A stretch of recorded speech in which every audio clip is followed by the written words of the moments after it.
მშვიდობის მოგესალმებით, კომერსანტის თემა გრძელდება. მე სალომე სოსელია ვარ და ვაგრძელებთ გადაცემას ამ დროისთვის განვითარებულ მოვლენებზეც ვისაუბრებთ, თუმცა სტუმარი უნდა შემოგვიერთდეს სულ რამდენიმე წუთში და მასთან ერთად დაანონსებულ თემას განვიხილავთ, უფრო კონკრეტულად კი მომავალი წლის 1 იანვრიდან საქართველოში შემოსული უცხო ქვეყნის მოქალაქეებისთვის დაზღვევა გახდება სავალდებულო.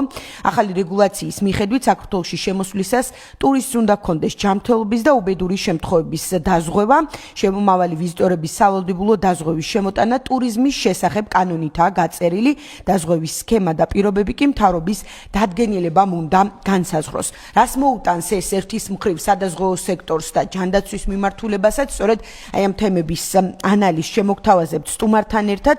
დევი ხეჩინაშვილი, საქართველოს სადაზღვეო ასოციაციის გამგეობის თავმჯდომარე გვერდება ეთერში. ბატონ დევი, მოგესალმებით. ამაჯობათ, მოგესალმებით. მადლობა რომ ჩვენთან ერთად ხართ. მოდით ამ ინიციატივასთან დაკავშირებით რა ინფორმაცია გაქვთ თქვენ, იმიტომ რომ გარკვეული დაზუსტებები საჭიროა მთავრობის მხრიდან, როდიდან შეიძლება, ახლა დაანონსებულია რომ 1 იანვრიდან, თუმცა გარკვეულ დეტალებს ველოდებით და შემდეგ შეფასებითი ნაწილიც რას მოუტანს ეს მთლიანობაში სადაზღვეო სექტორს. მოდით ესე ვთქვათ, პირველი ეს ამბავი დაიწყო 2 წლის წინ, როდესაც შესაბამისი მოთხოვნა აისახა საქართველოს კანონში ტურიზმის შესახებ. ეხლა 1 იანვარს შედის ძალაში, როგორც თქვენ ბრძანეთ, ტურისტებს საქართველოს ჩამოსვლისას უნდა ჰქონდეთ სამოგზაურო დაზღვევა და უბედური შემთხვევის დაზღვევა. ჩვენი ინფორმაციით ეს ინფორმაცია არის მთავრობის მიერ გაკეთებული განმარტების, რომ არ გვინახავს ჯერ ტექსტი დადგენილების, მაგრამ არის მდგომარეობა ესეთი, რომ სოფლიოს ყველა სადაზღვეო შეუძლია ამ დაზღვევის გაყიდვა. დიახ. ამისად დიდი ალბათობით გაყიდვა შეძლებენ მეტად სადაზღვეო კომპანიები იმ ქვეყნებში, სადაც მოემგზავრება ტურისტი. ხოდა, აქედან გამომდინარე, ნაკლებად არის აქ ინტერესი საქართველოს სადაზღვეო ინდუსტრიის სამწუხაროდ. ეს არ არის პატარა ბიზნესი, სადღაც მე ვფიქრობ 100 მილიონზე მეტია ბრუნვა და მთავრობამ გადაწყვიტა ესე, რომ ეს 100 მილიონის ექსპორტი არ ჭირდება მომსახურების, იმ შემთხვევაში იქნებოდა ესე, რომ ქართულ სადაზღვეო კომპანიები მომსახურებოდნენ. დიახ. ამ დაზღვევას ეხა არის კარი ღია ყველასთვის და გაყიდიან ძირითადად ის ქვეყნები, იმ ქვეყნებში არსებული სადაზღვეო კომპანიები, საიდანაც მოდის ტურისტი. ანუ ისეთი მოდელია, როგორც ახლა ჩვენ, როდესაც საზღვარგარეთ მივდივართ და ადგილობრივი კომპანიების სამოგზაურო დაზღვევას ვყიდულობთ. ნიახ, რაც ჩვენ ნახეთ, არის ერთი მოთხოვნა შინაარსობრივი, რომ 30,000 ლარი არის მინიმალური დაფარვა, რომელიც უნდა ჰქონდეს, დანარჩენ ჯერ არაფერი არ არის, მაგრამ დამატებითი მოთხოვნა, მაგრამ ეს სამწუხაროდ ვამბობ, რომ ჩვენი ინდუსტრიისთვის ეს ალბათ, მარტივად რო ვთქვა, თუ შეამოწმეს ჩვენთან საზღვარზე და აღმოჩნდა, რომ არა აქვს, ის მან უნდა იყიდოს, სად უნდა იყიდოს, ესეც გაურკვეველია. ხო, არ გააგდებენ რა უკან ამის, უნდა ჰქონდეს ყიდვის საშუალება ელექტრონულად თუ როგორ ეს გამოჩნდება კიდე, ჯერ პასუხები არ აქვს მაგ საკითხებზე, შეიძლება პატარა საშუალება გაუშვეს ჩვენ კომპანიებს, თუ ექნებათ საშუალება, ვთქვათ, საზღვის კვეთის ადგილებში მიაწოდონ ეს დაზღვევა იმათ, ვინც იქიდან არ ჩამოიტანა. შეიძლება ვერც მიაწოდონ და იმათმა პირდაპირ რაღაცა თავიანთ საიტებზე და იმაზე იყიდონ. ასე რომ ეს სამწუხაროდ ჩვენი სადაზღვეო ინდუსტრიისთვის საინტერესო თემა არ არის და არც საქართველოსთვის მის ექსპორტს არ დაეხმარება რა. კი ბატონო, გამოდის გვერდსულის რეალურად ეს სარგებელი არა და ჯანდაცვის სექტორის წარმომადგენლები ამბობენ, რომ რეალურად არის შემთხვევები, როდესაც უცხო ქვეყნის მოქალაქეებს ჭირდებათ და თანხებიც შესაძლოა კონკრეტულ შემთხვევაში საკმაოდ მაღალი იყოს, მაგრამ იმ მოდელზე, რაზეც ახლა თქვენ საუბრობთ, გამოდის, რომ განსხვავებულად მოხდება ფორმირება. არა და შესაძლებელი იყო ტექნიკურად, ალბათ, როგორც ავტომობილების შემთხვევაში, საზღვარზე რაიმე ფორმით აქვე შეეძინათ, მეორე მოდელი როგორ შეიძლებოდა ტექნიკურად განხორციელებულიყო? მე ვფიქრობ, რომ მან არის ორი მომენტი. ერთი მომენტია შეიძლებოდა თუ არა ეს სერვისი ქართულ სადაზღვევო კომპანიებს მიეწოდებიან, მე ვთვლი რომ შეიძლება სწორი იქნებოდა თუ არა ეს იგივე მოდელით მიწოდება ამისი როგორც არის თქვათ დღეს რაც თქვენ ბრძანეთ ავტომობილთა პასუხისმგებლობის დაზღვევა არარეზიდენტი მანქანებისთვის საქართველოში არარეგისტრირებული მანქანებისთვის დიახ შეიძლებოდა და ეფექტურად ამის გაკეთება, მაგრამ სხვანაირად მიიჩნია მთავრობამ და გახსნა ესე ვთქვათ ეს შესაძლებლობა ყველასთვის და ესე არა, ახლა დანარჩენი უკვე გამოჩნდება რა. როგორ იმუშავებს ეს როგორ პირველი კითხვა არის როგორ გააკონტროლებენ ამას. საერთოდ გააკონტროლებენ კი. დიახ. არ ვიცით არაფერი ჯერ ამის ფაქტია რომ ჩვენი ინდუსტრიისთვის ეს თემა სამწუხაროდ ნაკლებად საინტერესო აღმოჩნდა სწორედ იმის გამო რომ წამოვა იქიდან არ აქვს მნიშვნელობა საიდან მოდიან ახლა ძირითადი ნაკადი მაინც არის რუსეთი, ისრაელი, სომხეთი და აზერბაიჯანი და თურქეთი და იქიდან გამოატანენ უკვე ყველაფერს. იქ დიდი ხანია უკვე ამისთვის ემზადებიან. კი ბატონო, აი თქვენ ასოციაციის ფორმატში რაიმე დამატებითი კონსულტაციები იყო თქვენი მხრიდან მცდელობა ვთქვათ რომ განსხვავებული მოდელი ყოფილიყო? იყო, მაგრამ მე მინდა გითხრათ პირდაპირ რომ რასაც ჩვენ ამ 2 წელიწადში ვხედავთ არის ის რომ მაშინ პარლამენტმა ეს კანონი ამ პრინციპზე რომ დააფუძნა და არ ჩაწერა როგორ უნდა განხორციელდეს მიანდოეს მთავრობას და მთავრობას იმთავითვე არ აინტერესებდა რაღაცა პირობების შექმნა თუ გინდათ პირველი პროტექციონისტული პირობების შექმნა ქართული კომპანიებისთვის. ასე ჩვენთვის ეს არ არის მოულოდნელი. დიახ. სასიხარულო არ არის, სწორიც გონია რომ არ არის, იმიტომ რომ ხა არ არის საქართველოს ისეთ მდგომარეობაში რომ 100 მილიონიან ექსპორტზე უარი თქვა. სასურვო დავანებოთ დაზღვევის განვითარებას. მაგრამ ეთყობა ესე ჩათვალეს რა. კი ბატონო, ინდუსტრია გარდა ვთქვათ ამ თემისა ბევრი წელია მოლოდინია ავტომობილებთან მიმართებით მესამე პირის სავალდებულო დაზღვევის ამოქმედებისკენ, ასევე ვთქვათ არის საუბარი მუდმივად რომ აი ამ სექტორის განვითარებისთვის მნიშვნელოვანია რომ გაჩნდეს სხვადასხვა პროდუქტები სავალდებულო სახით.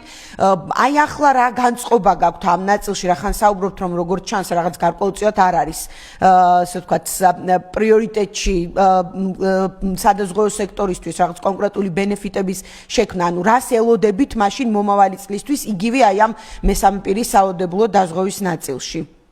მადლობთ ამ კითხვისთვის, იმიტომ რომ უდაოდ მიუხედავად იმისა, რომ აი ეს ტურიზმის დაზღვევა, რომელიც ასე ვთქვათ, შემთხვევითი შანსი იყო, ხო, ეგეთი ინიციატივა, ალბათ როცა წერდნენ ამას პარლამენტი რო იწევდა კანონს, რაღაცა ჩანაფიქრი ჰქონდათ. მათ შორის უპასუხეს ალბათ იმ გამოწვევებზე, რომელიც არის ის, რომ ნაწილობრივ არ ფინანსდება საქართველოს სამედიცინო სერვისი მომწოდებელი გაწეული მომსახურება, ხო, აბა რატო ჩაწერეს. და ამას უპასუხო უკვე მთავრობამ ესე. ეხლა ნახოთ როგორ აღასრულებენ. ეხლა ის საკითხი, რაც თქვენ ახსენეთ, ავტომობილთა სავალდებულო პასუხი, ეგ არის მეორე თემა. ეს არც პროტექციონისტი, არც ეს არის მსოფლიოში აღიარებული ერთადერთი მოდელი, რომელიც ფაქტიურად უკლებრივ ყველა ქვეყანაშია გარდა საქართველოსი. დიახ. აქაც უნდა ვთქვათ, რომ ამ შემთხვევაში ჩვენ არ მივდევთ საუკეთესო პრაქტიკას და ეხლა ველოდებით ამას.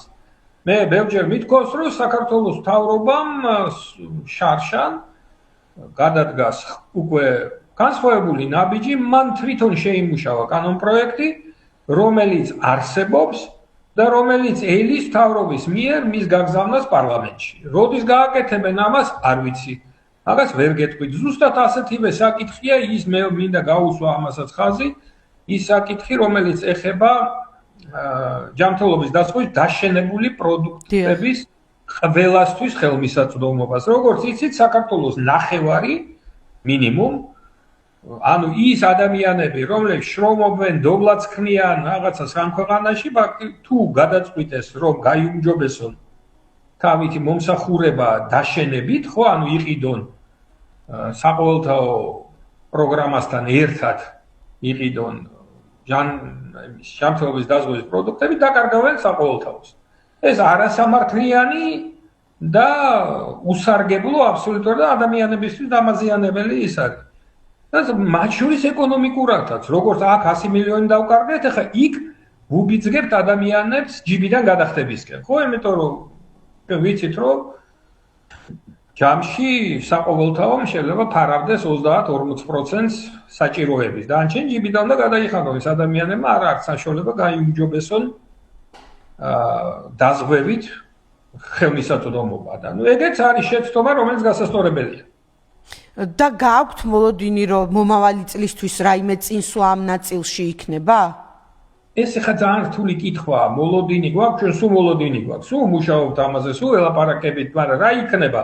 პირველი რასაკვირველია TPL-ის ავტოფლობელის პასუხისმგებლობის დაზღვევის ამბავია და მეორე არის ალბათ მნიშვნელოვანი ეს დაშენების პროდუქტების ხელმისაწვდომობის უზრუნველყოფა ყველასთვის საქართველოში და არა ესე დაჟჯა ფაქტიურად ადამიანების, რომელიც იფიქრებენ თვითონ რა უნდა გააკეთონ და მე ვფიქრობ, რომ ლოგიკა არის ის, რომ ეს უნდა გააკეთონ. ლოგიკა ესეთია რა, იმიტომ რომ ჩვენ ბევრჯერ გქონდა ამის მოდელირების მცდელობა და ვამბობდით, რომ არაფერს მთავრობას საბიუჯეტო ხარჯები არ გაეძნება. აქედან გამომდინარე. დანარჩენი რატო ვერ შევცვალეთ ეს არასახარბიელო პრინციპი? ვერ გეტყვით. ნახოთ. კი ბატონო და საუბრის ბოლოს შეფასებასაც გთხოვთ 2025 წლის ჯერ სრული ფინანსური მაჩვენებლები არ გვაქვს, თუმცა ის რაც დაზღვევის სახელმწიფო ზედამხედველობის სამსახურმა გამოაქვეყნა 9 თვის მონაცემების მიხედვით მოზიდულ პრემიასთან დაკავშირებით, მოგების მაჩვენებელთან დაკავშირებით, აი ეს ნაწილი რომ შეაფასოთ, თქვენ ერთ-ერთ ინტერვიუში აღნიშნეთ, რომ მოლოდინი გაქვთ, რომ წელს სადაზღვევო სექტორის მიერ მოზიდული პრემიის მოცულობა $1.5 მილიარდ მიაღწევს უბრალოდ. რამდენად რჩებით აი ამ თქვათ განწყობაზე კვამდებურად და 2025 წელი როგორი იყო სადაზღვევო ინდუსტრიისთვის? როგორც ყოველთვის არ იყო მარტივი წელი. დაიწყო რაღაცა ჩავარდნებით, რომელიც არ იყო დაკავშირებული საქართველოს ფაქტორებთან. მე სულ ვამბობ, რამდენიც არ უნდა გაგიკვირდეთ. ბატონმა ტრამპმა USAID და სხვა დონორი ორგანიზაციების ისინი რომ გააუქმა. დიახ. ეს აისახა ჩვენთანაც, იმიტომ რომ ათასობით ადამიანი მუშაობდა იქა და მათ შორის დაზღვევას ყიდულობდა. აქ. ეს პირველ კვარტალში დავინახეთ ამის, მე რაღაცა ამოსწორ, მე დღეს თითქოს 9 თვის მონაცემებით ზრდა არის ნაკლები, ვიდრე დაიყო შარშან. შარშან თუ სადღაც 15-16% იყოს და წელს 12-13%-ს გვაჩვენებს. ნახოთ როგორ დაამთავრა წელიწადს. აი ამ დანაკლისის შევსება, რაც მათ შორის აი ტრამპის გადაწყვეტილებას და გარკვეული დაზღვეულების გადინებას მოყვა, მოახერხა სექტორმა? არ ვიცი, 9 თვე ცოტაა. დიახ. ჩვენ 9 თვე ამიტომ უნდა მოვიცადოთ, მაგას გავაკეთებთ აპრილში. დიახ.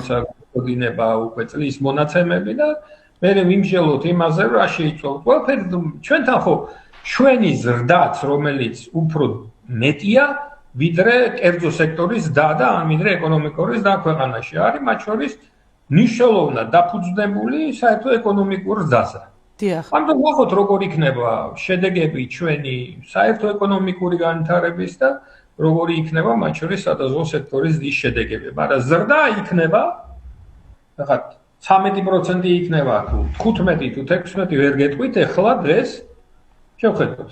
კი ბატონო, მოდით მაშინ პოლისების ტარიფებზეც კითხავთ, გარკვეულწილად სადაზღვევო კომპანიებმა ცალკეულმა დაანონსა, რომ გადახედვა მოუწევთ გამომდინარე იქიდან, რომ საოპერაციო ხარჯებიც გაიზარდა და ზოგადად აი ინფლაციური ფონიდან მომდინარეობს ეს თქვათ ფასთა დადგენა. აი თქვენ რა სიტყვით, რამდენად მნიშვნელოვანი იქნება ტარიფების ცვლილება 2026 წლისთვის პოლისებზე? მე ერთ რამეს გეტყვით ძალიან მკაფიოდ. რომ ძალიან მძაფრმა კონკურენციამ, რომელიც არსებობს საქართველოს სადაზღვევო ბაზარზე, განაპირობა ის, რომ ყოველთვის ფასების და ნაკლებია, ვიდრე იმ ფაქტორების, რომელსაც ეყრდნობა ეს ფასები. ანუ ეს არის უდაო სულ ყველა შემთხვევაში. მე ვფიქრობ, ეხლა შენარჩუნდება დიახ. ფასების და იქნება, მათ შორის ინფლაციური პროცესებიდან გამომდინარე და ასე შემდეგ.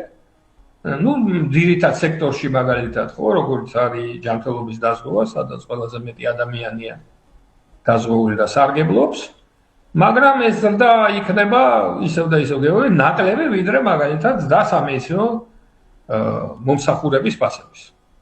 როგორ ახერხებენ ამას ჩემი კოლეგები, ეს კიდე ცალკე თემა. მაგრამ კონკურენცია ეგეთია, მძაფრი და ის არეგულირებს საბოლოო ჯამში ფასებს. კი ბატონო, დიდი მადლობა წარმატებებს გისურვებთ. მადლობა თქვენს წარმატებები. საქართველოს სადაზღვევო ასოციაციის გამგეობის თავმჯდომარე დევი ხეჩინაშვილი საუბრობდა ჩვენს ეთერში, ჩვენ განვიხილეთ და შევაფასეთ 2025 წელი დაზღვევის ინდუსტრიისთვის და ასევე ახალი ინიციატივა, რაც ტურისტებისთვის სავალდებულო დაზღვევის შემოღებას ეხება.